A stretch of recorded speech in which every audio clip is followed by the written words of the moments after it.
আবু বকরের ছোট্ট মেয়ে হযরত আসমার গল্প শোনো। হিজরতের সময় নবী আর আবু বকর যখন সাউর গুহায়, ছোট্ট আসমা প্রতিদিন বকরি চড়ানোর বাহানা করে করে কোরসায় করে করে ওই সাউর গুহায়, কত উঁচা এটা, ওই জায়গায় যায় খাবার দিয়ে আসতেন। একদিন নবী লক্ষ্য করলেন হযরতে আসমার কপাল ফেটে রক্ত ঝরছে। নবী জিজ্ঞেস করেন, আসমা কোথায় পড়ে গিয়েছো আসমা? হযরত আসমা বলেন, ইয়া রাসূলুল্লাহ, আসার সময় আবু জেহেলের হাতে পড়েছিলাম। আবু জেহেল আমাকে ধরে বলে, ও আসমা, তোমার নবী আর বাবা কোথায় আছে বলো, নাইলে তোমাকে হত্যা করা হবে। হযরত আসমা বলেন, ইয়া রাসূলুল্লাহ, আমি আবু জেহেলকে জানায়া দিলাম, আবু জেহেল, আমি জানি নবী আর বাবা কোথায় আছেন, কিন্তু আমি বলবো না। ছোট্ট বাচ্চার জবাব। ইয়া রাসূলুল্লাহ, এই কথা বলার সাথে সাথে আবু জেহেল আমাকে এমন একটা থাপ্পড় মেরেছে, আমি ছিটকে যায় পাশের পাথরে পইরা আমার কপালটা ফাইটা গেছে। ইয়া রাসূলুল্লাহ, আমি যখন সোজা হইয়া দাঁড়াই, আবু জেহেল আইসা আমার গলা টিপা ধরে বলে, আসমা এখনো সময় আছে, নবী কোথায় আছে বলে দাও, নাইলে তোমাকে হত্যা করব।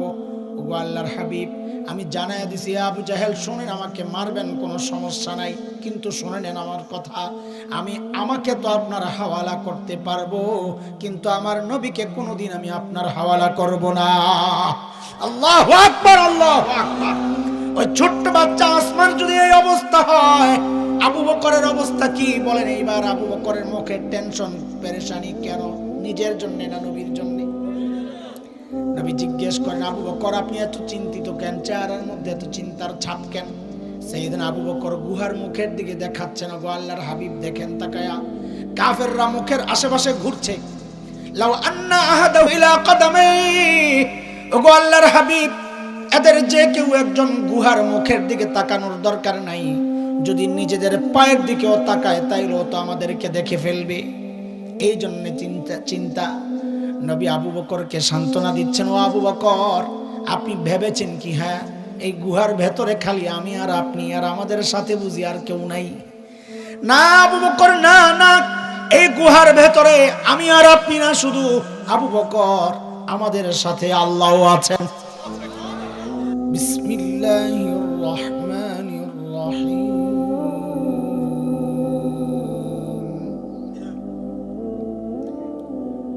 ইয়া আইয়ুহাল্লাযীনা আমানু তাকুল্লাহা ওয়াল তানজুর নাফসুম মা قدمت لغد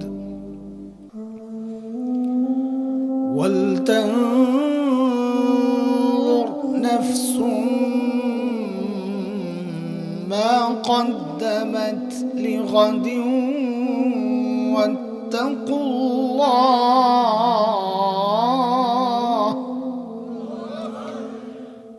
إن الله خبير بما تعملون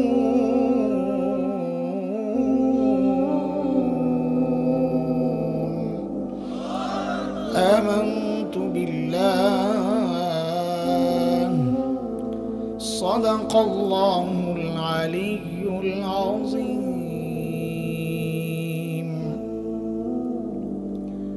হরিপুর গুলবরেন্নেসা তাহফিজুল কোরআন মাদ্রাসা ও ইতিমখানার উদ্যোগে আয়োজিত আজকের ইসলামী মহাসম্মেলনের চলতি অধিবেশন, আখেরি অধিবেশনের সম্মানিত সভাপতি, উপস্থিত হযরত উলামায়ে কিরাম, অতিথিবৃন্দ, মুরব্বিয়ানে আযম, দূর দূরান্ত থেকে আগত ইসলাম প্রিয় সুধী সমাজ, প্রিয় যুবক বন্ধুরা, পর্দার আড়ালের মা ও বোন, আল্লাহ সুবহানাহু ওয়া তাআলার অশেষ মেহেরবানি, করুণা, দয়া, যে মহান মালিক লাখো কোটি মানুষ থেকে বাছাই করে দিয়ে এই মজলিসে আমাকে আপনাকে একত্রিত করেছেন, এটা মালিকের দয়া আর করুণা।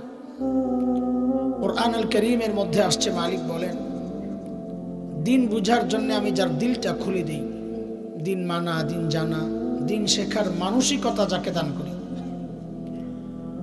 এটা এত বড় নিয়ামত। এই নিয়ামত যে বান্দা পায়, মালিক বলেন ওই বান্দা সারাক্ষণ আমার স্পেশাল নূরের আওতায় থাকে। দুর্ভাগ্য তার জন্য যার দিল শক্ত, দিন বুঝতে চায় না, বরং উল্টা বুঝে দিন বিরোধী কাজকেই দিন মনে করে।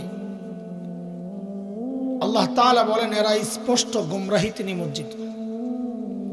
সূরা জুমার আয়াত নাম্বার 22 রব্বে কারীম বলেন, أفمن شرح الله صدره للإسلام فهو على نور من ربه فويل للقاسية قلوبهم من ذكر الله أولئك في ضلال مبين।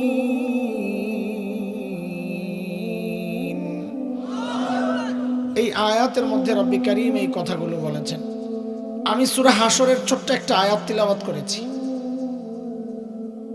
লম্বা আলোচনার সুযোগ নাই, যেহেতু অনেক শীত, আপনারাও কষ্ট করছেন লম্বা সময়, আমিও ছেড়ে দিব তাড়াতাড়ি ইনশাআল্লাহ, ডরেন না।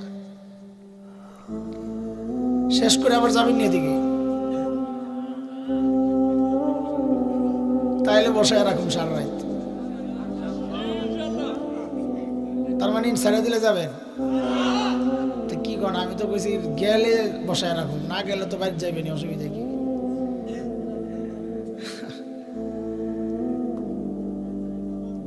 আল্লাহ তাআলা আমাকে আপনাকে এই আয়াতে বড় মায়া করে ডাক দিয়েছেন, ইয়া আইয়ুহাল্লাযীনা আমানু। এই ডাকটা মালিকের বড় মায়ার ডাক। কোরআন আল কারীমের মধ্যে আল্লাহ ঈমানদারকে দুই ভাবে ডেকেছেন, ইয়া আইয়ুহান নাস, ও মানুষ, আরেক হচ্ছে ইয়া আইয়ুহাল্লাযীনা আমানু, ও ঈমানদারেরা। এই ডাকটা, এই দুই ডাকের মধ্যে অনেক পার্থক্য। হযরত মুফতি শফি রহমতুল্লাহ আলাইহি বলেন এই দুই ডাকের মধ্যে অনেক পার্থক্য। ইয়া আইয়ুহান নাস আর ইয়া আইয়ুহাল্লাযীনা আমানু, কি পার্থক্য? বলে আমরা আমাদের ছেলেদেরকে ডাকার ক্ষেত্রেও এই পার্থক্য করি। আমরা আমাদের ছেলেদেরকে, বাচ্চাদেরকে দুই ভাবে ডাকি। কখনো নাম ধরে আব্দুল্লাহ, কথার কথা তো আব্দুল্লাহ বুঝে বাবা হয়তো রেগে আছেন, ডাকের নমুনা ভালো না। কিন্তু কখনো কখনো বাবা, সন্তান আর বাবার সাথে যে সম্পর্ক, ওই সম্পর্ক ধরে ডাক দেন আব্বু, তখন সন্তান বুঝে যে বাবা আমাকে মায়া করে ডাক দিয়েছে।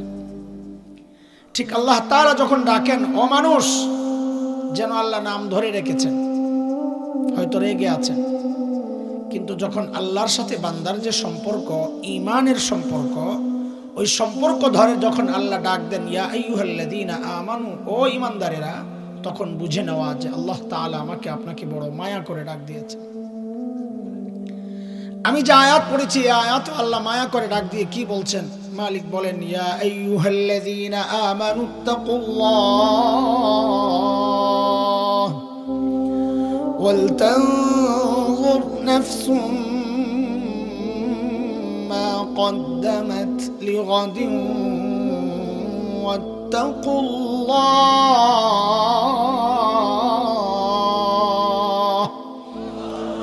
ও ঈমানদারেরা, আল্লাহকে ভয় করো। এক হুকুম আল্লাহর, এই বিষয়ে আমি কথা বলছি না, আমার আলোচনার অংশ দ্বিতীয় বিষয়টা। মালিক দ্বিতীয় হুকুম করছেন, ওয়াল তানজুর নাফসুম মা কদ্দামাত লিগাদ। প্রত্যেকটা মানুষের উচিত তার আখিরাত নিয়ে চিন্তা করা, আমার আখিরাতের পুঁজি কি, কামাই কি, সম্বল কি। বলে আমরা তো আখিরাতের ফিকির করেই এখানে আসছি, তাই না? অন্য কোনো মাকসাদ আছে? ভোট চাইতে আসছি আপনাদের কাছে, কিসের জন্য আসছি? আখিরাতের ফিকিরে। ওই যে আরেকটা মাইকের আওয়াজ পাওয়া যাচ্ছে, তারাও আখিরাতের ফিকিরেই বসছে। আরে আমি বলতেছি তাদের চিন্তা তো আখিরাত পাবো, কিন্তু দোস্ত আমাদের আখিরাতের ফিকির গুলো ঠিকঠাক হচ্ছে কিনা, না ঝামেলা আছে, বুঝবো কেমনে কোনটা সঠিক? এইটা সঠিক না ওইটা সঠিক, ওইটা সঠিক না ওইটা সঠিক, কোনটা কেমনে বুঝবো? তো আল্লাহ সুবহানাহু ওয়া তাআলা আমাদের উপর দয়া করছেন সঠিকটা বের করার জন্য। হযরতে সাহাবায়ে কেরাম রিদওয়ানুল্লাহি আলাইহিম আজমাইনদেরকে আমাদের আদর্শ, মডেল, নমুনা বানাইছেন যে তুমি তোমার ঈমানকে সাহাবীদের ঈমানের সাথে মিলাও। যদি দেখো মিলে তো বুঝবা তোমার ঈমান ঠিক আছে, যদি না মিলে তো বুঝবা ভেজাল আছে, ঠিক করে নাও। কার কথা? কথা বলেন, কার কথা? মালিক বলেন, فَإِنْ آمَنُوا بِمِثْلِ مَا آمَنْتُمْ بِهِ فَقَدِ اهْتَدَوْا وَإِنْ تَوَلَّوْا فَإِنَّمَا هُمْ فِي شِقَاقٍ।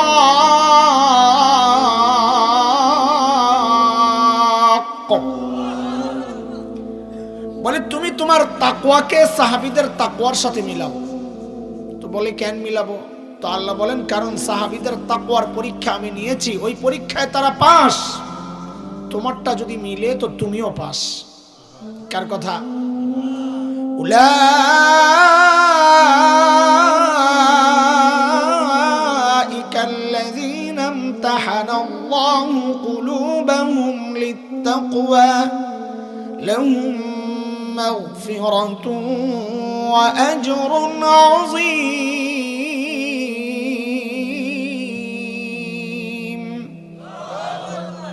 কাজে আমাদের সবকিছু কাদের সাথে মিলাইতে হবে? অদস্ত আপনি আজানের আগে দুরূদ শরীফ পড়বেন কি পড়বেন না, এটা আপনার বিষয়। আমি কি বলবো? আমার অনুরোধ হচ্ছে আপনি আপনার এই আমলকে সাহাবীদের আমলের সাথে মিলাইয়া দেখেন। যদি মিলে তো করেন, না মিললে ছেড়ে দেন। দুরূদ শরীফ বসে পড়বেন না, দাঁড়ায়া, শুয়া পড়বেন না, লাফায়া, আপনার বিষয়। আমি কে বলার? জিলাপি আপনার, প্রোগ্রাম আপনার, আমি কেন বলবো? তবে আলেম হিসাবে অনুরোধ হচ্ছে আপনার এই আমলকে আপনি সাহাবীদের সাথে মিলাইয়া দেখেন। যদি মিলে তো করেন, না মিললে ছাড়েন। আপনি ওরস করবেন কি করবেন না, ভাই ড্যাগ আপনার, সিন্নি আপনার, গরু আপনার, প্রোগ্রাম আপনার, খরচ আপনার, টাকা আপনার, সব আপনার, টাইম আপনার। আমি কে বলার? আলেম হিসাবে অনুরোধ তো করতে পারি যে আপনি আপনার এই আমলকে সাহাবীদের আমলের সাথে মিলাইয়া দেখেন। যদি মিলে করেন, না মিললে ছাড়েন। না ভেজাল আছে কথা? সুবহানাল্লাহ। আমলকে কাদের সাথে মিলাইতে হবে বলেন? দোস্ত, সাহাবীদের সাথে আমাদের আমল হুবহু মিলবে না, এটাও ঠিক। কেন? হুবহু যদি মিলতো আল্লাহ তাআলা আমাকে আপনাকে এই যুগে না পাঠাইয়া নবী যুগে পাঠাইতেন, সাহাবীদের যুগেই পাঠাইতেন। ছোটবেলায় আমরা একটা গজল গাইতাম, আপনাদের মনে থাকার কথা। আমার তো একসময় গলা খুব সুন্দর ছিল, এখন তো ভাঙ্গাও নাই, এটা ফাটাও নাই, এটা চুরচুরা বাস হয়ে গেছে। একসময় গলা খুব সুন্দর ছিল, তেলাওয়াত করতাম, সুন্দর গজল গাইতাম। তো ওস্তাদরা এগুলো আটকাই দিয়েছেন যে এই গজল টজল তেলাওয়াত এগুলোর পিছনে ছুটে যাবে না। আমি আমার হেফজখানা থেকে যখন বের হয়েছি, সারা বাংলাদেশে ফার্স্ট হয়েছি। এরপরে আর আমার যে মুরব্বীরা ছিলেন আর কোনো প্রতিযোগিতায় আমাকে অংশগ্রহণ করতে দেয় নাই। ওই সময় ৩১ বছর আগে কেন অংশগ্রহণ করতে দেন নাই, এখন যারা প্রতিযোগিতা অংশগ্রহণ করতেছে এদেরকে দেখা শুকরিয়া আদায় করতেছে যে হ্যাঁ, আমার ওস্তাদরা আমার ব্যাপারে ঠিকই সিদ্ধান্ত নিয়েছে। এটা আপনারা সব বুঝবেন না, মৌলবীরা বুঝবে।